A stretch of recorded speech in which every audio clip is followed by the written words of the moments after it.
But they also have AI algorithms that can detect people in the water or people in trouble in the water. Can we shake hands? Maybe not. Okay. This one's got a cool pair of shoes on. So these exoskeletons that these guys are wearing is basically to help them lift so they don't get fatigued as easy. So the companies that are in these halls here at Big Data 2025 are the companies that are going to define China's AI in the future. Hi and welcome back. I'm in Guiyang, the capital city of Guizhou province, once one of the poorest provinces in China. But take a look behind me. Does this look like a poor city? I don't think so. But today, we're not exploring the city. We're going to see a village, and something very special is happening in that village. So stay tuned. Just 40 minutes outside downtown Guiyang on the scenic shores of the Baihua Lake lies Xiaolanshan Digital Cultural Eco Village, China's first eco village blending technology, culture and ecology. Already home to 40 plus enterprise and 600 employees, by 2025 a projected 1 billion RMB output. The idea is to create a full living ecosystem where you can work, relax and innovate all in one connected digital countryside model.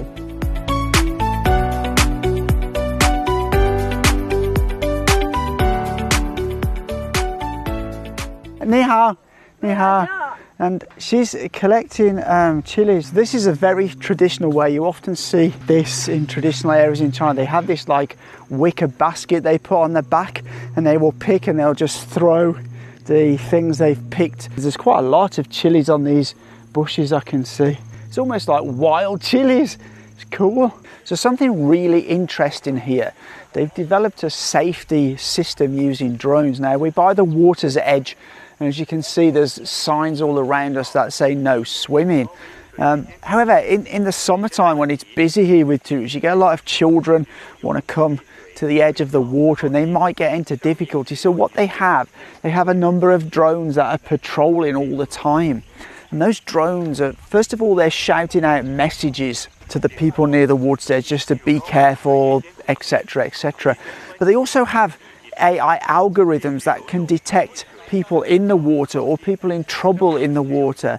And then what that does, it sends image and a location information back to the control center so they can actually dispatch people here to help or remove or tell the people to get out of the water. And they have a number of drones that patrol this area because it's quite a big lake. And that's kind of really cool use of technology to help save people from possibly drowning. As well as providing accommodation here for companies, they're also trying to encourage digital nomads to come and settle here. And actually they're offering a program where they give financial support and also a 25% discount on the cost of housing here. And they also offer some other facilities like office space for them to work in, and just a package like that. And you can actually apply by going onto an app online and seeing if you fill out all your information, then see if you're accepted. But what a great place to be able to work in a beautiful, beautiful environment. I think it would be really nice to work here for sort of 6 months or 12 months. Really nice. So I believe you're working here as a digital nomad. 对，我们是这里来入住的数字游民。And how long have you been here? 我们从那个3月15号这边有一个发布会，发布了以后，我们就被这里这种工作环境还有这种自然环境吸引，然后就入住了。到现在的话，大概有3个月的时间。What do you feel about the lifestyle here? 我觉得在这里就是工作和生活它可以无缝的衔接，就是你可以在这个自然的这种环境当中工作，然后在工作当中呢，你又能从自然当中吸取灵感。我觉得它和传统的这种工作方式和生活方式完全不一样啊！就在这里，你可以实现工作还有诗与远方都可以兼得。I think you're very lucky to work in such a lovely environment. 对，我们觉得这个是非常的，也是非常有心的一件事情。因为除了环境，包括当地政府其实也给了我们很多的一些支持和政策啊，就整个来辅助我们在这里工作和生活。That's great, thank you. 谢谢，也欢迎更多的人士来到这里。This is one of the larger office areas where have been created so larger companies can have their staff, and you can all see them. It's actually lunchtime at the moment, so some of them are taking a rest, but this is where they're all working. It's a great environment. It's like open plan, just a really nice environment. They can go out and take walks in beautiful nature. It's really great, really liking it. And what a beautiful place to work. This is an example of one company here that they've turned old buildings into their offices. They've all been renovated, and just what a place to work. You know, you've got these beautiful views, you've got a nice terrace they can sit on, they have meeting rooms, they have offices. And this is one of the first villages in the whole of China to adopt this new strategy, and it's a great example of how China turning rural areas into innovation hubs, not just factories, but places where technology and culture can thrive together. So as you can see, this is not your typical industrial park, it's a rural village. However, behind the scenes, there's a growing industrial digital powerhouse. It's just great to relax and sip traditional Chinese tea at the top of Guiyang. Look at that for a beautiful view. And all around us are the tea bushes that provide the leaves for the tea we've just been drinking. And now we're off to the 2025 Big Data Exhibition. This year marks the 11th edition with the theme Data Powers Industry, Intelligence Shapes the Future. It's become one of the most important platforms for China's digital economy. Big Data 2025, let's go!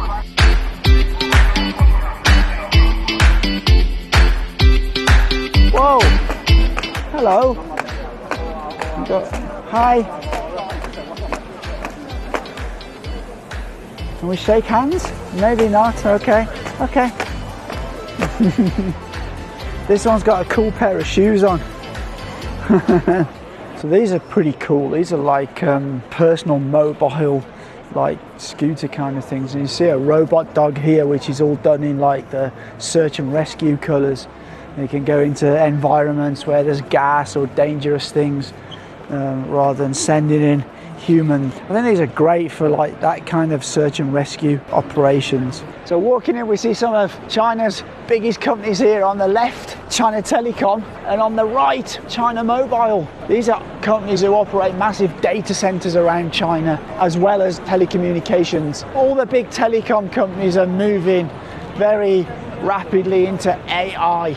And China's Southern Power Grid actually operates the largest power network in all of China. They cover Guangdong, which is one of the most power-hungry provinces in China. This is an AI robot that they use to repair power lines. And they've got a whole host of different robots over here, which they use to sort of inspect and repair stuff.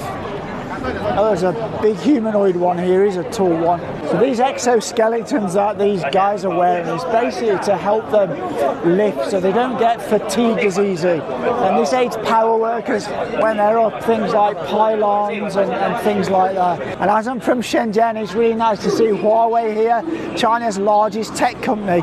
It's quite interesting because many of the companies on their stand are not Huawei themselves. They're all smaller developers who are building AI and software and systems, all based on Huawei's platform and Huawei's large language models. And it's great to see Huawei helping these smaller companies develop their ideas into bigger, better things.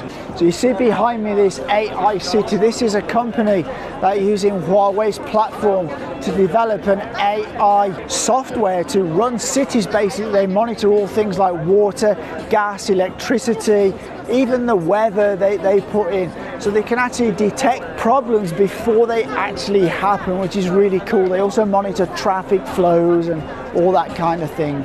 So brain co-build interfaces between the brain and electronics, and as you can see, this guy here is playing the piano with a false arm and hand, and this is using the brain code technology. You can see how there's quite a lot of precision there, and that's all working from his impulses from his brain.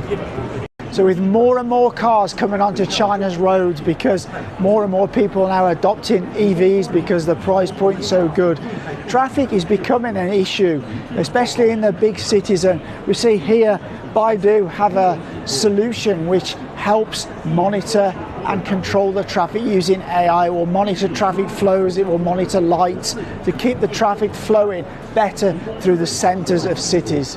So it's clear from walking around here that there's a lot going on in this AI and data and robotics space. And I've got to say, that's something where I feel China are very, very good.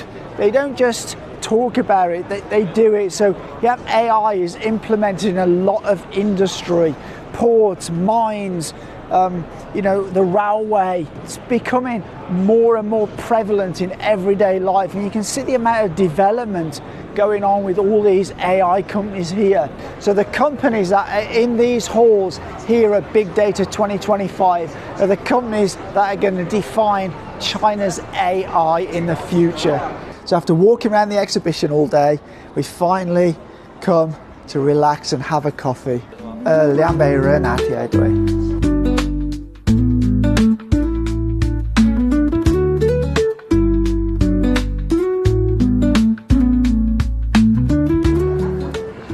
That is a good latte. Interestingly, Guian doesn't grow a single coffee bean, yet they have more than 3,000 cafes, one of the highest densities in China. Obviously, coffee must be a way of life here in Guian. So I hope that's shown you how big data and digitalization of industry are transforming smaller, more rural areas here in China. I hope you enjoyed it. I hope you learned something from it. I certainly did. But for now, from Guian, take care.